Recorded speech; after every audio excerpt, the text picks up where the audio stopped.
Friends, आज हमने बाजार में शानदार तेजी देखी। जैसे कि कल ही हमने डिस्कस किया था कि बाजार में आज धमाका हो सकता है, तो बिल्कुल वैसा ही हुआ। बड़ा धमाका हुआ और बहुत ही शानदार तेजी बनी। जो गिरावट हुई थी 1300 पॉइंट की, उससे शानदार तेजी हमने देखी। तो ये तो तेजी का जो दौर है, क्या आगे भी जारी रहने वाला है या फिर से बड़ी गिरावट होने वाली है? क्या हो सकता है मंडे को? क्या मंडे को हमें फिर से गिरावट का मुंह देखना पड़ेगा या फिर कुछ पॉजिटिव संभावना बन सकती है? तो बाजार को लेकर बहुत सारी राय निकल के आ रही है। रिसर्च एनालिस्टों की राय को जानेंगे इस वीडियो के माध्यम से। साथ में कुछ पॉजिटिव बातें हैं बाजार के लिए जिनको डिस्कस करेंगे और कुछ निगेटिव बातें भी हैं। आगे क्या करना चाहिए हमें? क्या इस समय इन्वेस्टमेंट का मौका देखना चाहिए हमें या फिर इस समय बाजार से निकल जाना चाहिए? क्योंकि आप देखोगे एक दिन बहुत शानदार तेजी बन जाती है, दूसरे दिन फिर से भयंकर गिरावट हो जाती है। तो ऐसे में लोगों को समझ में नहीं आ रहा कि क्या किया जाए, कौन से सेक्टर में इन्वेस्टमेंट किया जाए। आज कौन से सेक्टर विनर थे और जिसमें आगे दाव लगा के हम भी अच्छा पैसा कमा सकते हैं, सारी बातों को जानेंगे इस वीडियो के माध्यम से। और आगे निफ्टी के क्या सपोर्ट रह सकते हैं और क्या रेजिस्टेंस है, सारी बातें जानेंगे इस वीडियो के माध्यम से।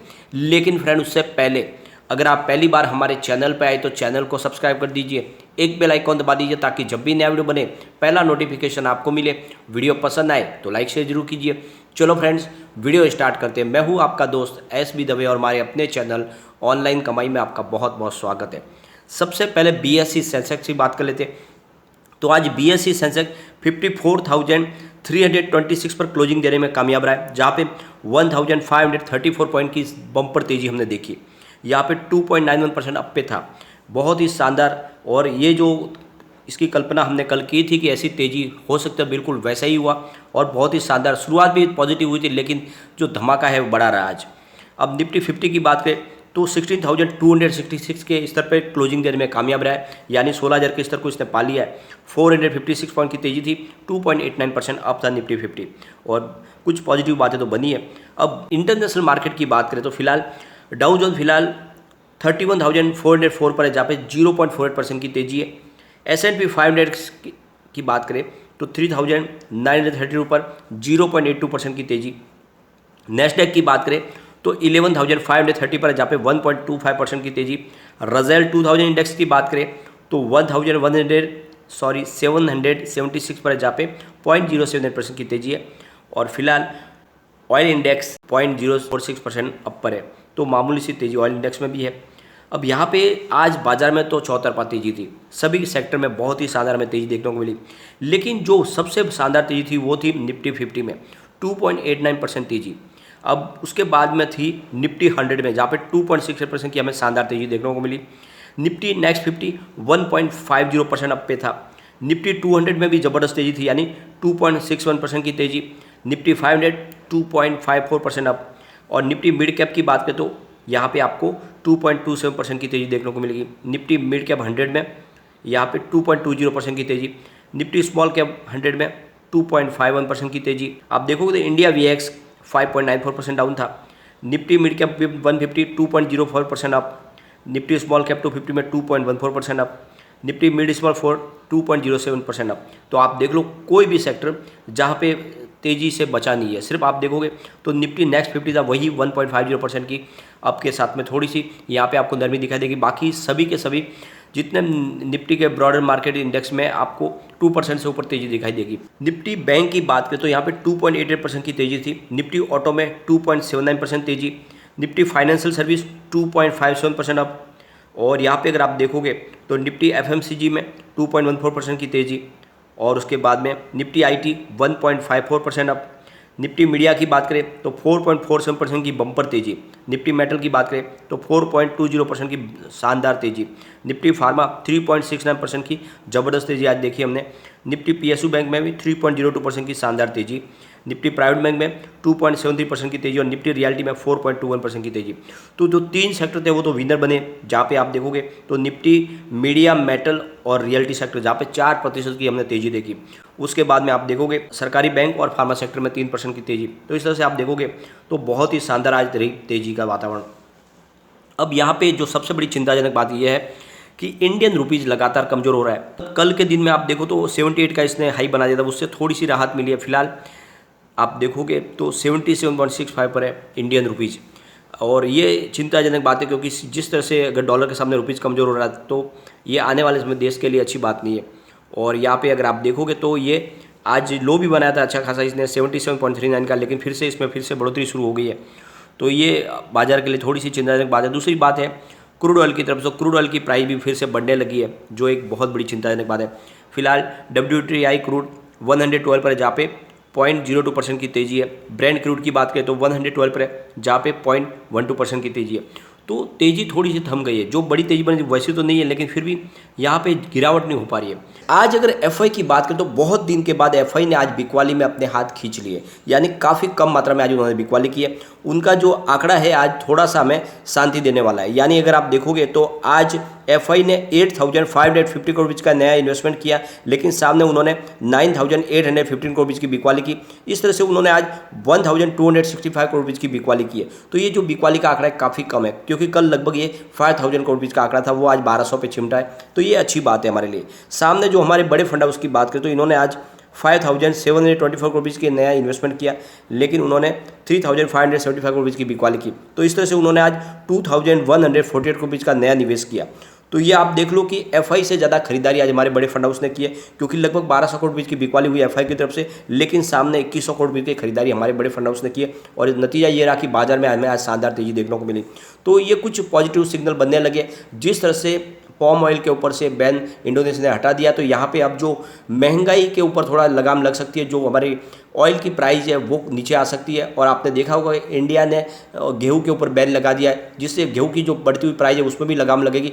तो आने वाले समय में हमें कुछ पॉजिटिव सिग्नल देखने को मिलेंगे, यानी जो हमारी महंगाई है उसमें कुछ हमें कंट्रोल होता हुआ दिखाई देगा, कुछ राहत मिलेगी। और इसी वजह से यहाँ पे एफआई का रुझान भी सकारात्मक हो गया है। और जिस तरह से इंडियन मार्केट अमेरिकन मार्केट की बजाय थोड़ा अच्छा लगने लगा है, तो हो सकता है कि एफआई फिर से लौट आए, तो बाजार के सिग्नल फिर से पॉजिटिव हो सकते हैं और तेजी शानदार बन सकती है। तो ये कुल मिला के आज थोड़ी सी राहत भरी खबर निकल के आई है। निफ्टी के जो मेन इंडेक्स के 30 शेयर है वो सारे के सारे ग्रीन थे, कहीं पे भी आपको कोई लाल निशान दिखाई नहीं देगा। अब बीएसई मिड कैप की बात करें तो यहाँ पे 20 शेयरों में तेजी थी और 10 में गिरावट थी। स्मॉल कैप की भी वही है, यहाँ पे भी 20 शेयर तेज थे और 10 की गिरावट थी। तो ओवरऑल आप देखोगे तो बड़े शेयरों में आज बहुत ही शानदार तेजी का वातावरण बना। अब इस तेजी को देख के आगे जियोजित फाइनेंशियल सर्विस की तरफ से जो उनके रिसर्च हेड है विनोद नायर, उनका कहना है कि ग्लोबल मार्केट की मजबूती के खास तौर से एशियाई मार्केट के सपोर्ट से भारतीय मार्केट में आज पूरे दिन अच्छा कारोबार देखने को हमें मिला। चीन के केंद्रीय बैंक ने 5 साल के लोन की प्राइम रेट को 4.6% से घटाकर 4.45% कर दिया है। साथ में ही देश के अंदर जो कोविड से लगे जो बैन थे वो धीरे धीरे उसमें ढील दे दी गई है, और इसका सबका पॉजिटिव इफेक्ट देखने को मिला है। दुनिया भर में आर्थिक मंदी और ब्याज दरों में बढ़ोतरी की चिंताओं के साथ में निवेशक सावधानी के साथ निवेश करना जारी रखेंगे, और इस कंसोलिडेशन के पीरियड के दौरान मोस्ट वैल्यू वाले शेयरों में अच्छा प्रदर्शन देखने को मिल सकता है। यानी आप देखोगे तो बाजार ऐसे ही अप डाउन आपको देखने को मिलेगा, लेकिन इस समय आपको अच्छे स्टॉक में निवेश करना शुरू कर देना चाहिए। अब यहाँ पे IIFL सिक्योरिटीज़ के संजीव भसीन की तरफ से भी बड़ी राय दी जा रही है बाजार को लेकर, और उनका कहना है कि जल्द ही बाजार बॉटम आउट होते हुए दिखाई देगा आपको, यानी अब बाजार में बड़ी गिरावट की संभावना नहीं बनेगी, और हफ्ते में 10 दिन में ये तूफान पूरी तरह से गुजर जाए। उनका कहना है कि आने वाले 10 दिन में तूफान जो आया वो गुजर जाएगा। और उन्होंने कहा कि मुझे लगता है कि हम बॉटम आउट के करीब ही पहुँच चुके हैं, जहाँ पे बॉटम आउट होने वाला है, और ये हो सकता है कि ये पहले ही 15,700 का बॉटम बना चुका हो, और अब 23 में यानी अगले सप्ताह से सोमवार से हम ऊपर की तरफ बढ़ना शुरू कर दें। तो उनकी तरफ से कहा जा रहा है कि इस समय पूरे विश्व में भारत अकेला भीड़ में तन के खड़ा है, और इंडिया का बाजार अभी भी अच्छा लग रहा है। तो ये उनका कहना है कि हो सकता है कि 15,700 का बॉटम बन चुका है, या नहीं तो फिर अभी यहाँ पे बॉटम बनने की तैयारी होगी, लेकिन जल्द ही हो सकता है कि हमें अगले सोमवार से शानदार तेजी देखने को मिले। और उनका कहना है कि पूरी दुनिया में क्या हो रहा है इससे हर चीज़ की तुलना फिलहाल नहीं की जा सकती। ग्लोबल इक्विटी मार्केट में उठापटक में भारतीय इक्विटी बाजार अभी भी अच्छे बेहतर रिटर्न दे रहे हैं, और कमाई के मौके यहाँ पे तलाशे जा सकते हैं। संजीव भसीन का कहना है कि एशिया बाजार में भारत और चाइना सबसे बेहतर बाजार है। ये चाइना के कोविड के चलते लॉकडाउन के बाद फिर से खुलता हुआ नजर आ रहा बाजार, और 1 महीने के ज़्यादा अवधि में लगातार गिरावट से गुजरा है। संजीव भसीन ने कहा है कि इस समय बाजार में निवेश के शानदार मौके नजर आ रहे हैं। अगर आपको पैसे बनाने हैं तो बाजार के इस डर को ही खरीदना होगा, यानी इस समय जब माहौल बहुत ज़्यादा गिरावट का बना हुआ तब खरीदारी की सलाह दी जा रही है संजीव भसीन की तरफ से, कि यही मौका जब आप खरीदारी करें, चारों तरफ जब माहौल निराशाजनक हो तभी खरीदारी की जा सकती है। और 18,000 के लेवल पर हर कोई बुलिश नजर आ रहा था, और इस समय हर कोई निफ्टी के 14,000 के लेवल की बात कर रहा है। यानी जब बाजार तेज़ी से बढ़ता तो लोग 18,000 का स्तर बताते हैं, लेकिन अब जब माहौल थोड़ा सा नेगेटिव बना हो तो लोग हर कोई कह रहा है कि 14,000 का लेवल नजर आएगा। और बाजार में पैसे कमाने के लिए आपको इस तरह के भेड़ चाल से बचना चाहिए। यानी जब बाजार गिरावट हो तब आप निचले लेवल की बात करते हैं, तो इससे बचना चाहिए, जबकि हर गिरावट में खरीदारी का मौका तलाशना चाहिए, उनका कहना है। संजीव बसी ने कहा है कि अमेरिकी बाजार में इस समय भारी उतार चढ़ाव देखने को मिल रहा है, लेकिन क्रूड ऑयल की रैली अब थमती नजर आ रही है। मार्केट में रूस और यूक्रेन के संकट का निगेटिव असर पूरा हो चुका है, अब उसका ज़्यादा इफेक्ट देखने को नहीं मिलेगा। हमें लगता है कि 10 दिन में पूरा तूफान शांत हो जाएगा। ऐसे में उन्होंने कुछ शेयर रिकमेंड किए जिनमें अगर पैसा लगा के अच्छा पैसा कमा सकते हो। उनका कहना है कि आपको इस समय Reliance industries, Maruti, Ashok Leyland, Hindustan Unilever, Godrej consumer, in stock में दाव लगाना चाहिए। काफ़ी अच्छे लग रहे हैं इस लेवल पे। और उनकी तरफ से जो कहा जा रहा है कि कुछ रियल्टी स्टॉक है जिसमें भी आप दाव लगाया जा सकता है। तो गोदरेज प्रॉपर्टीज और डीएलएफ के बारे में उन्होंने कहा है कि इन स्टॉक में आप दाव लगा सकते हैं, अगर रियल्टी शेयरों में आप दाव लगाना तो ये उनकी तरफ से कुछ राय सजेस्ट की गई है कि ये आपको शेयर लेने चाहिए। फिलहाल अगर हम निफ्टी के स्तर की बात करें तो 16,266 का स्तर है। आगे क्या संभावना रह सकती है, तो अगर गिरावट होती है तो फिलहाल तो देखें तो वीकली लेवल पर बेरिश माहौल बना हुआ है, यानी हो सकता है कि इस मंडे को फिर से थोड़ी सी प्रॉफिट बुकिंग आए। लेकिन संभावना क्या बनी, तो अगर और गिरावट होती है निफ्टी 50 में तो 15,543 का पहला सपोर्ट है। ये सपोर्ट टूटेगा तो 15,305 का स्तर देखने को मिलेगा, और वहाँ पर भी निफ्टी 50 नहीं रुका तो फिर 14,874 का भी स्तर देखने को मिल सकता है। लेकिन अगर पॉजिटिव माहौल बनेगा तो 16,212 का फर्स्ट रेजिस्टेंस है जो आज ऑलरेडी इसने ब्रेक किया है, ये अच्छी बात है। सेकेंड अब रेजिस्टेंस मिलेगा इसको 16,642 का, इसको पार कर लिया तो फिर 16,881 का स्तर देखने को मिलेगा।